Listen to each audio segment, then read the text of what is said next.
Howdy, folks, and welcome back to Saddle and Sixskin. Now, settle in, pull up a chair, maybe pour yourself a cup of coffee or a glass of something stronger, because tonight we've got a story that's sure to stir something in you. This here tale takes us back to a time when the land was rough, and the rules were even rougher.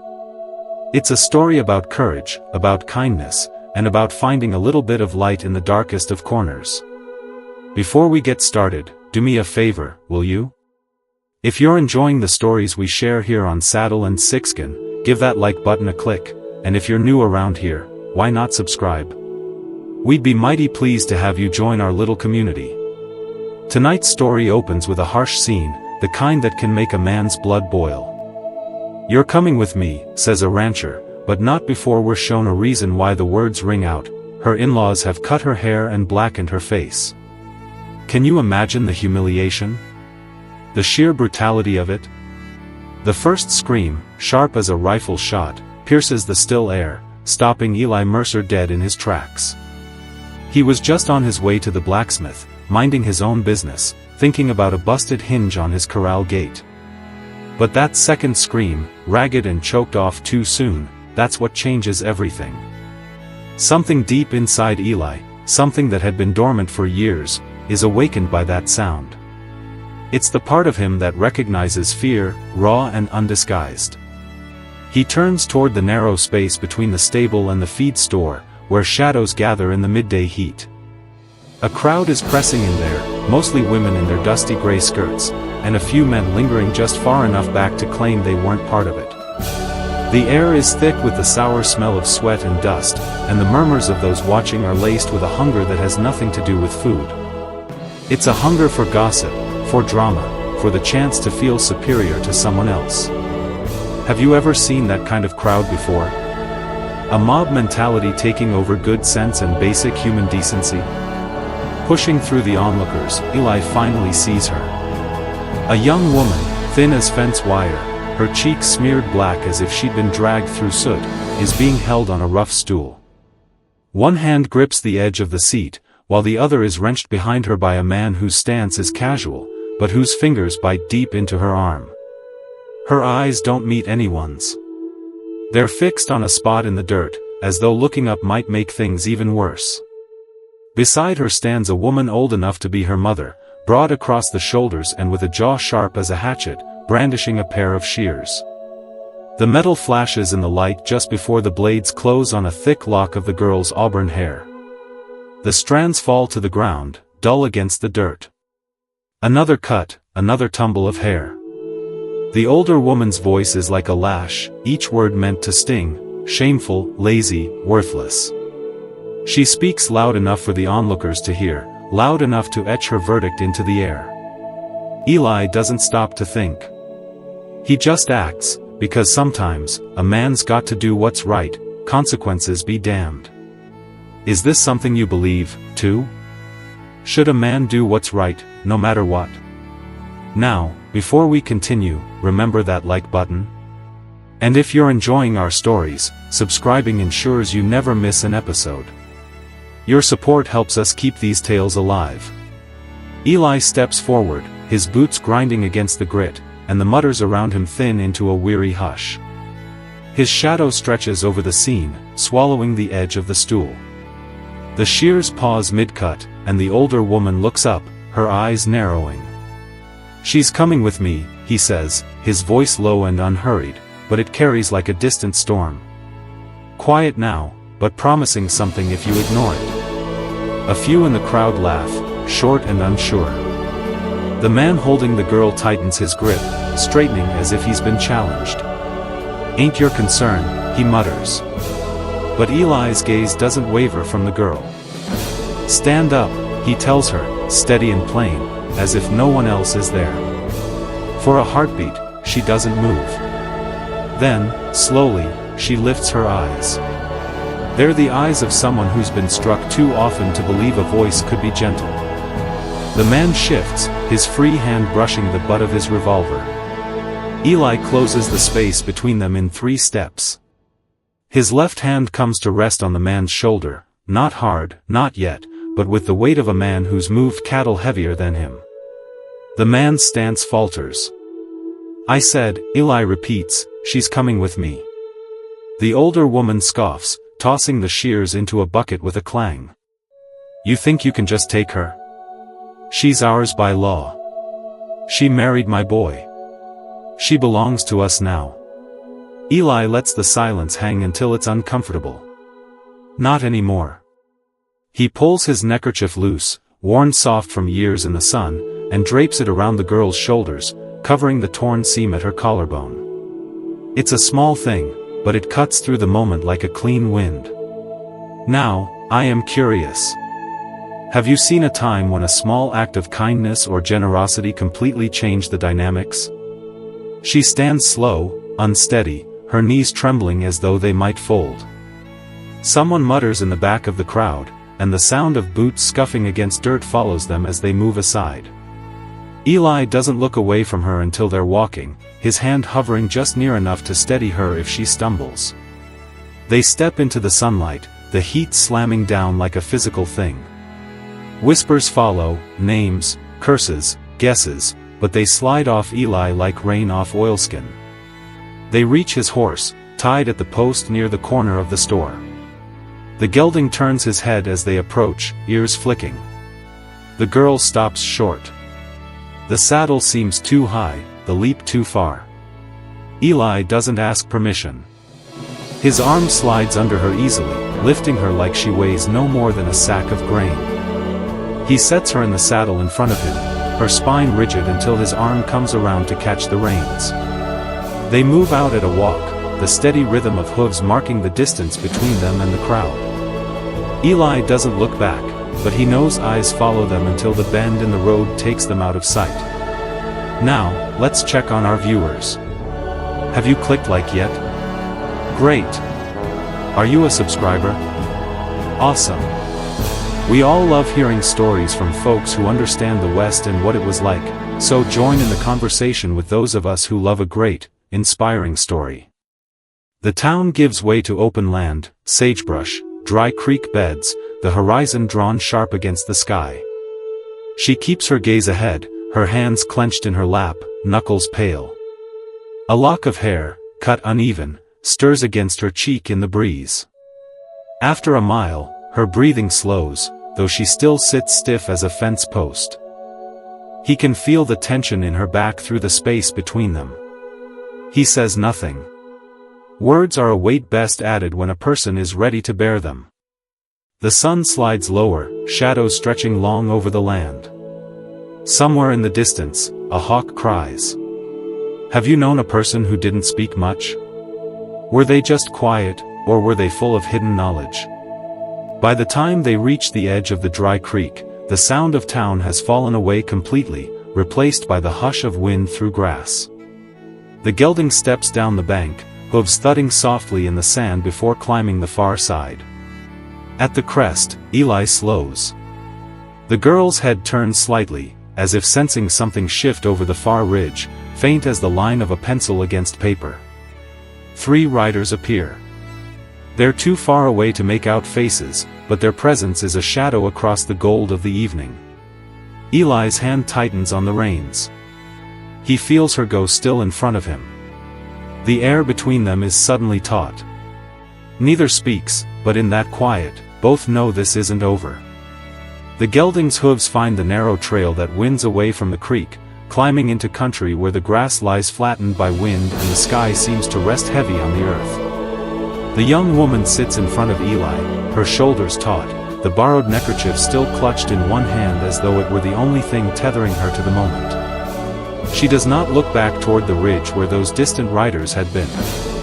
Neither does he, though he feels the knowledge of them as sure as a nail driven into green wood. The road is long, a ribbon of pale dust threading through sage and scattered mesquite. Near dusk, they crest a rise, and the cabin comes into view, small, weathered boards bleached by years of sun, a slanting porch, smoke just beginning to curl from the stovepipe. Below, the pasture rolls out toward a windmill that creaks in the breeze. A pair of cattle raises their heads, chewing lazily before going back to the grass. Eli slows the horse to a walk. We'll stop here. It's the first thing he's said in miles. She nods without meeting his gaze. When the gelding halts at the porch, he swings down and turns to lift her. She stiffens at his touch, then allows him to ease her to the ground. Her boots land on the step with a muted thud. "Sit," he says, tilting his head toward the bench by the door. "I'll bring water." She obeys, lowering herself to the bench's far end, the flannel shirt he'd left in the saddle still draped over her lap. "Now, have you known someone you thought was as rough as a cob, but was gentle inside?" Her eyes roam over the yard, chicken coop near the sidewall, a pile of split wood stacked with the neatness of habit. The air smells faintly of juniper smoke and the faint tang of rain far off. Eli returns with a tin basin and a clean rag. He sets them beside her, then crouches to pour cool well water in until it laps the rim. "For your face." Her fingers tremble as she dips the rag, squeezing it out before lifting it to her skin. Black streaks run down her cheeks, swirling into the water in the basin. She works in silence, the sound of the cloth moving against her skin the only thing between them. When she's done, she glances at him as if to ask whether she's missed any spots. He shakes his head once. "I'll see to the stock," he says, rising. He leaves her there on the porch, the basin at her feet. From the barn come the low sounds of animals greeting their keeper, the soft thud of hooves, the rustle of hay. Inside, she finds the cabin dim but tidy, a worn table with 2 chairs, a small stove with an iron kettle resting on top. The scent of coffee lingers faintly, though the pot is cold. She moves slowly, touching nothing. In the corner stands a narrow bed covered with a faded quilt, its colors softened to earth tones. Beside it, a peg on the wall holds a folded blanket. She guesses that's his bed, the one by the cold hearth in the main room. When he comes back in, the last of the day's light is gone, leaving only lamplight spilling across the floor. He carries 2 plates, beans with bits of bacon and cornbread thick enough to fill a palm. He sets one in front of her, the other at his place across the table. "Eat." She does, slowly, tasting each bite as though food is something she'd once known but had forgotten the shape of. "Have you had a memory come back, prompted by a smell, a taste, or even a sound?" He doesn't speak, only watches the firelight shift over the walls. When she sets her fork down halfway through, murmuring a quiet, "Thank you," he takes it as enough. After the dishes are cleared, he stokes the stove until it gives off steady warmth. He unrolls a bedroll near the hearth and gestures toward the small bedroom. "You take that one, door stays open just in case you need something." She lingers in the doorway, glancing back at him. His head is bent over the task of checking the rifle that leans by the wall. Quiet, methodical work. She closes the door only partway, the narrow gap letting the lamplight spill into the dark. The wind rises in the night, rattling the shutters. She lies awake, listening to it scrape along the roof. Once, she thinks she hears a horse somewhere beyond the fence, but when she looks toward the crack in the door, Eli is still on the floor, his head resting on a folded coat, breathing even. At dawn, she rises and pulls on the flannel shirt. The air is cold enough to sting her lungs. She steps onto the porch and sees him at the pump, filling 2 buckets. His breath clouds in the pale light, and the sleeves of his shirt are rolled to his elbows. He doesn't look surprised to see her, only nods toward the bench again. She sits while he carries the water past the chicken coop. A hen clucks sleepily, hopping down from its perch. The land here feels different from the one she's left behind, still hard, still wide and unforgiving, but quieter somehow. When he returns, he hands her a tin cup. "Coffee," he says. It's strong and bitter, but it warms her. Throughout the day, she begins to move more freely inside. Now, before we continue, do me a quick favor. Click that like button if you're enjoying this story. And if you haven't already, subscribe to Saddle and Sixskin so you don't miss the next one.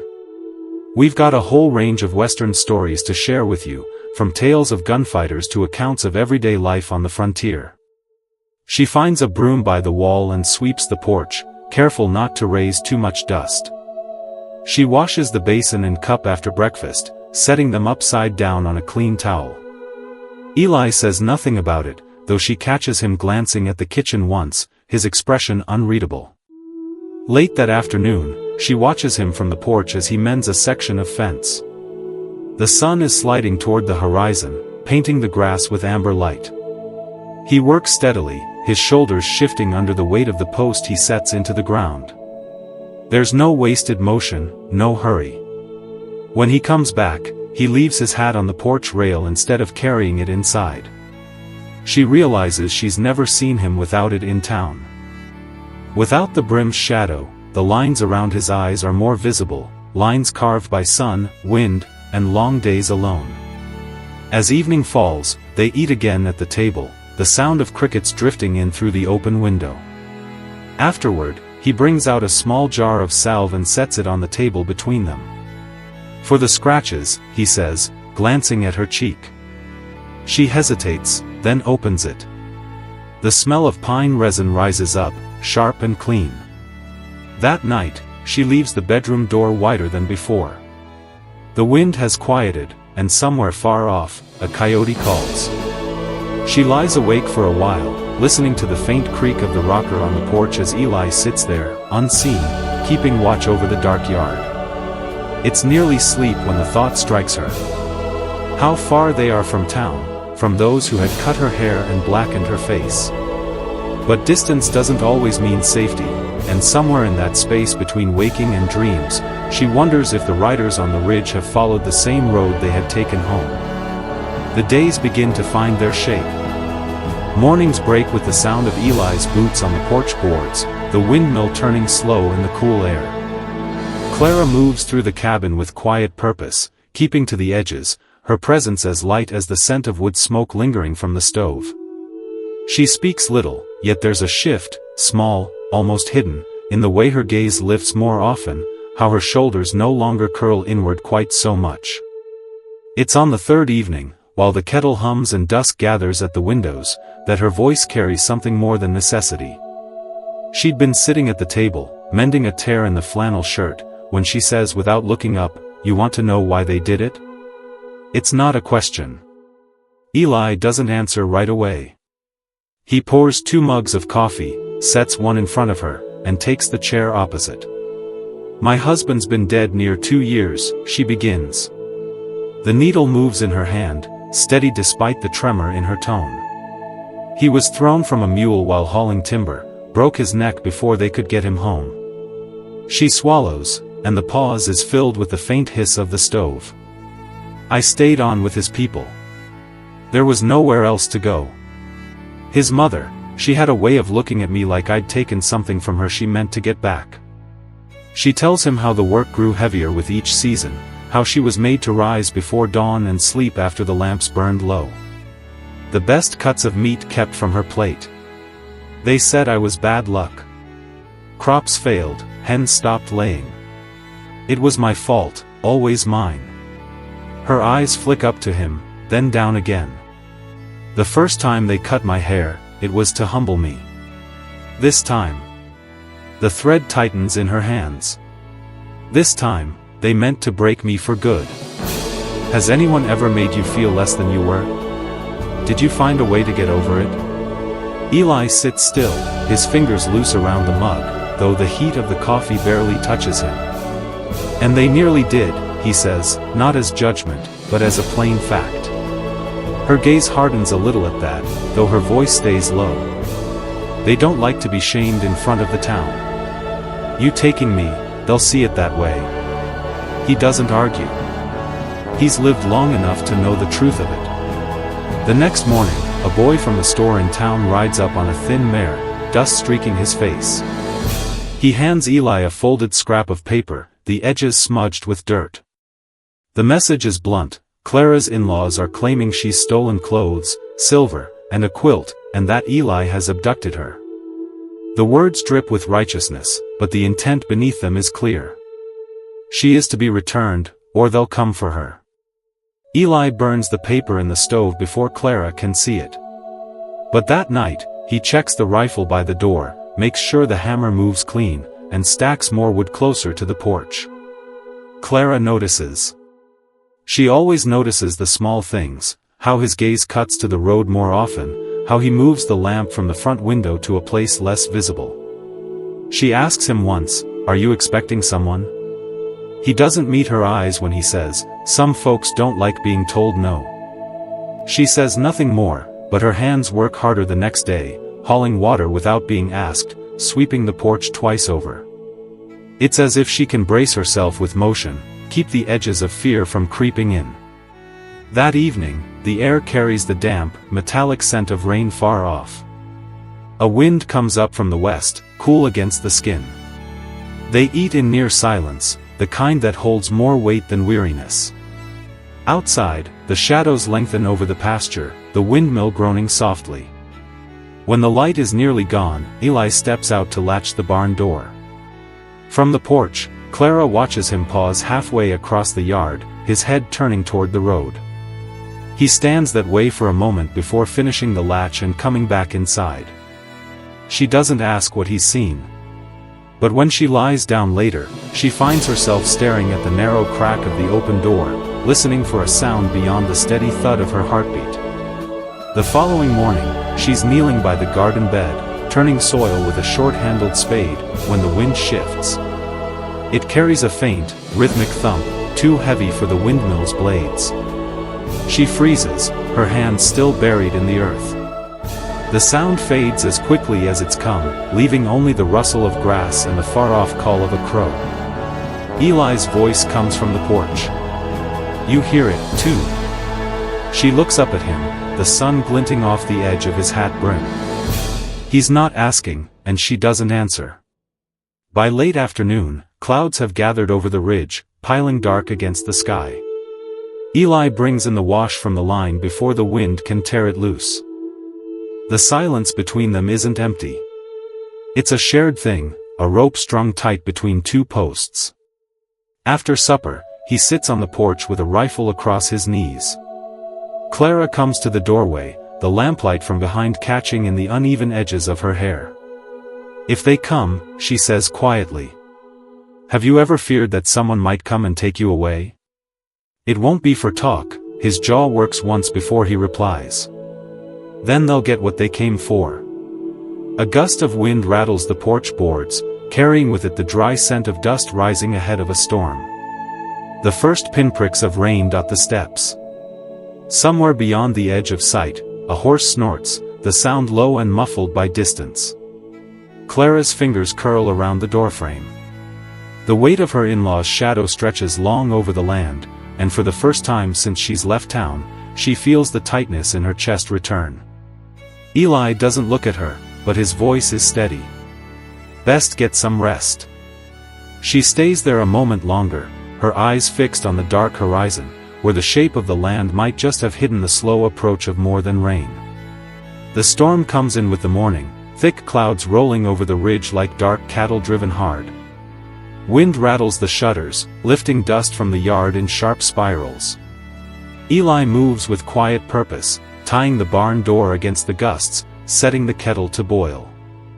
His eyes keep going off into the road, the line of it vanishing into the low hills. Clara sees it, too, though she keeps her gaze lowered, her hands busy shelling beans at the table. By noon, the smell of rain is thick as smoke.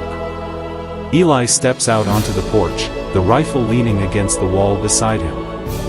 That's when he sees them, four riders cresting the ridge, moving slow and deliberate, their shapes growing sharper against the bruised sky. Behind them comes a wagon, its canvas flaps pulled back to reveal the stiff figure of the woman who had cut Clara's hair. Even from this distance, Eli can feel her eyes reach for the house like cold iron. Clara appears at his shoulder, drawn by the sound of hooves over wet earth. Her breath catches. She knows each man, her husband's brothers, one broad in the chest, the other narrow and quick-moving, their eyes carrying the same hard glint as their mother's. The fourth rider is a neighbor from town, a man who's always found reason to speak too close to her in the mercantile, his smile never touching his eyes. They halt just beyond the fence line, the horses stamping, snorting in the wind. The mother-in-law rises in the wagon bed, her skirts snapping in the gusts. "You've got something of mine," she calls, her voice sharp enough to cut through the storm. "She's not yours," Eli answers. He doesn't raise his voice, but it carries, steady and unshaken. "Not property, not cattle to be traded." The broad brother laughs, short and ugly. "You think you can hide her out here? Law's on our side." Eli's jaw flexes. "You want law? Go to the sheriff." "We aim to settle it here," the narrow one says, shifting in his saddle, his hand brushing the butt of his revolver. The wind drives a sheet of rain sideways across the yard. Clara stood in the doorway now, her fingers gripping the frame, the uneven ends of her hair lifting in the storm's breath. Her heart hammered, but she did not step back. She had run once, and it had brought her here. "What do you think?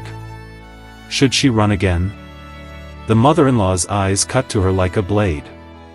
"You come down now, Clara. You know where you belong." "No," Clara says. It's the first word she's spoken since they've arrived, and it surprises even her. She doesn't shout. She doesn't need to. The wind carries it as clear as the crack of a whip. The broad brother swings a leg over, dropping from his horse into the mud. Eli steps forward, the rifle now in his hands, angled toward the ground, but ready. "That's far enough," he says. "You going to shoot me in front of my own ma?" the man sneers. "If you cross that fence," Eli replies, "I'll do what's needed." The man hesitated, his eyes flicking to the other riders. The neighbor muttered something low, leaning toward the narrow brother, but the words were lost in the wind. Then, from the far side of the road, another rider appeared. A lean, older man on a bay mare, his coat flapping open to show the badge pinned at his chest. The sheriff. Behind him came two more mounted men, both with rifles across their saddles.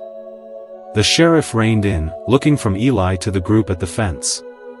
"Got word there was trouble brewing. Thought I'd see for myself." His voice was calm, but his eyes took in the set of Eli's stance, the mud on the broad brother's boots, the hard angle of Clara's grip on the doorway. "Family matter," the mother-in-law said, her tone sharpening into something almost sweet. "We're just here to take back what's ours." The sheriff shook his head. "Ain't how it works. A widow's her own person. Can't claim her like a stray calf. Does your family come running when there is trouble, or do you stand alone?" "She's stolen from us," the narrow one snapped. "Got proof?" the sheriff asked. Silence. The rain beat down harder, drumming on the wagon canvas. "Then I suggest you ride home," the sheriff said. "You cross onto his land, it's trespass, and I'll see you in irons." For a long moment, no one moved. The storm pressed around them, wind tugging at coats and brims. The broad brother looked at his mother, but she only spat into the mud, the fury in her eyes undimmed. "This isn't over," she said to Clara, her voice low but carrying. "Maybe not," Eli answered for her, "but it's over for today." The sheriff stayed until they turned their horses, and the wagon creaked back toward the ridge. Only when they were gone from sight did he tip his hat and ride off the other way, his deputies following. Eli stood at the fence a moment longer, the rain soaking his shirt, plastering it to the breadth of his shoulders. Then he turned to find Clara still in the doorway, her knuckles white on the frame. "You're safe now," he said. She wanted to believe him. But in the distance, where the land dipped away into shadow, the echo of hooves still lived in her ears. The rain held for 2 more days, soft and steady, wrapping the cabin in a gray hush. The world beyond the yard felt distant, washed away in mist, and Clara found herself breathing easier for the first time since the wagon had pulled away. She rose early as she always had, but the hours no longer felt like something to be endured. They had shape now, purpose.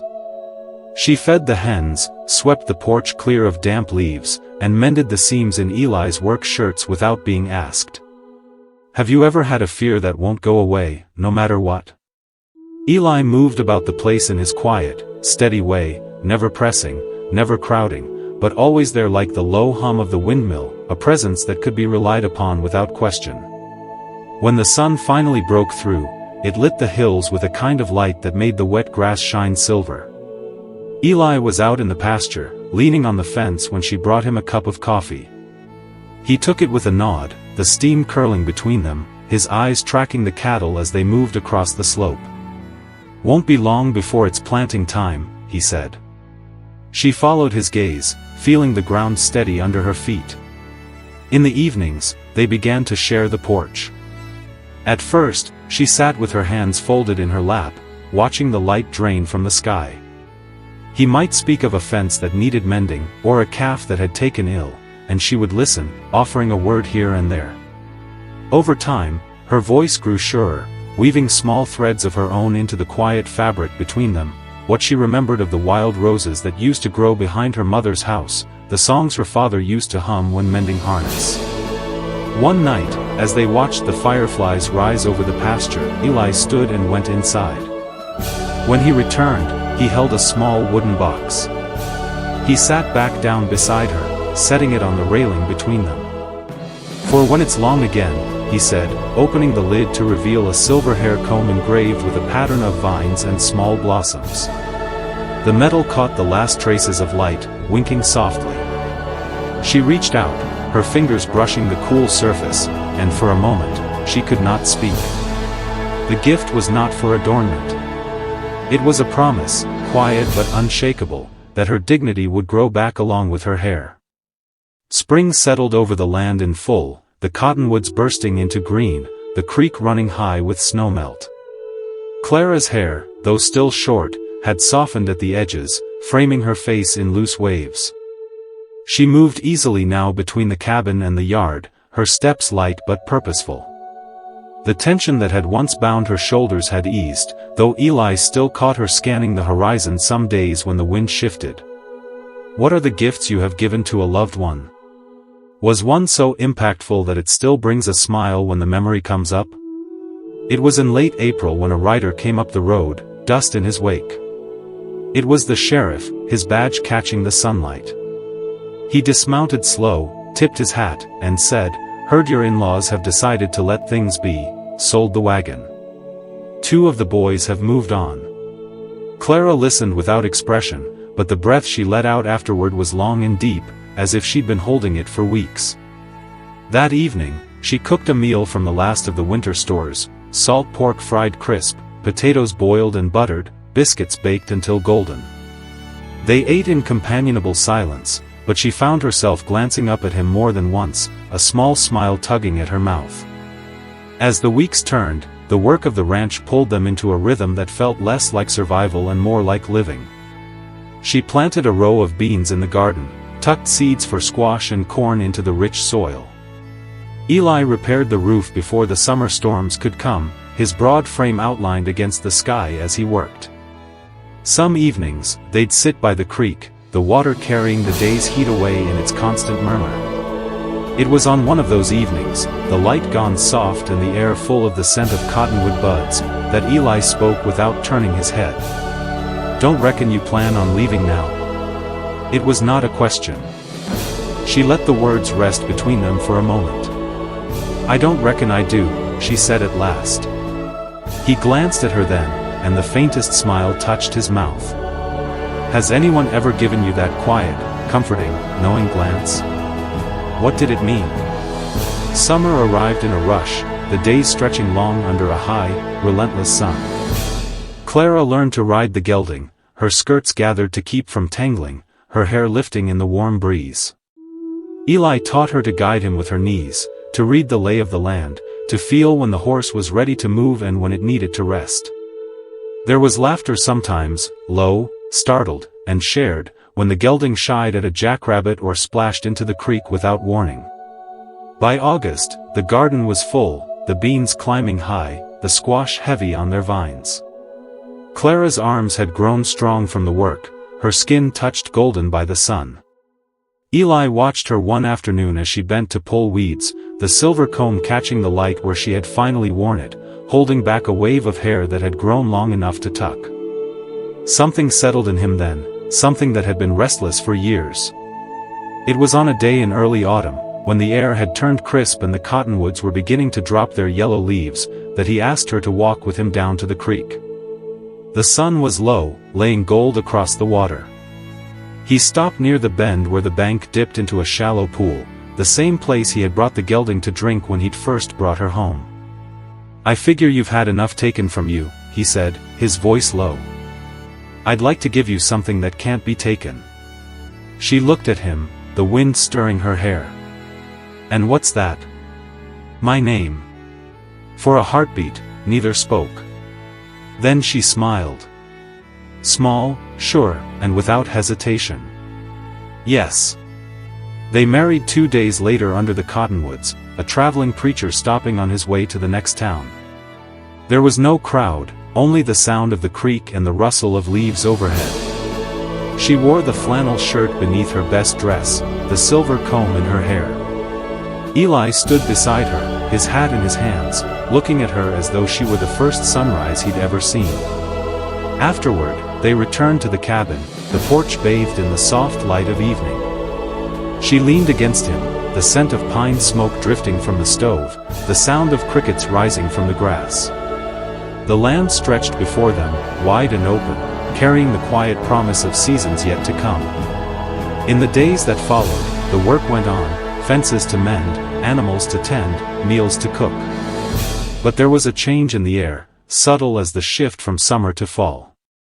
She laughed more, he spoke more, and when they passed each other in the narrow space of the cabin, their hands brushed without pulling away. One evening, as the sun bled out over the hills, Clara stood on the porch, watching the sky catch fire. Eli came up behind her, his arms slipping easily around her waist. "You know," he said, "I thought I was bringing you here to keep you safe. Didn't figure you'd be the one to set things right for me." She turned to him, the light catching in her eyes. "Guess we both got something we didn't expect." The wind shifted, carrying with it the scent of woods and the faint promise of winter. Beyond the pasture, the horizon glowed with the last embers of day. She rested her head against his shoulder, feeling the steady rhythm of his breathing, the warmth of his hand against her side. And for the first time in years, she wasn't thinking about what she had lost, or what she might still have to defend. She was thinking about the sound of the creek in spring, the feel of the garden soil warming under her fingers, the weight of the silver comb in her hair, and the man beside her, who had stood between her and the storm, and asked for nothing but her trust. In the fading light, the world felt still. The scars remained, but they no longer defined her. They were only part of the story, a story still being written on this wide, wild land with him. That's what I call a beautiful tale of the Old West.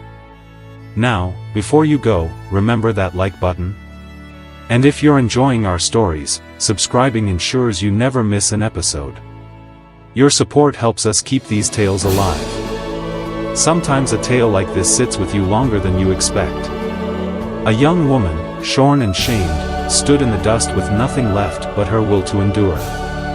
A man, quiet as the land itself, stepped between her and the cruelty that meant to break her.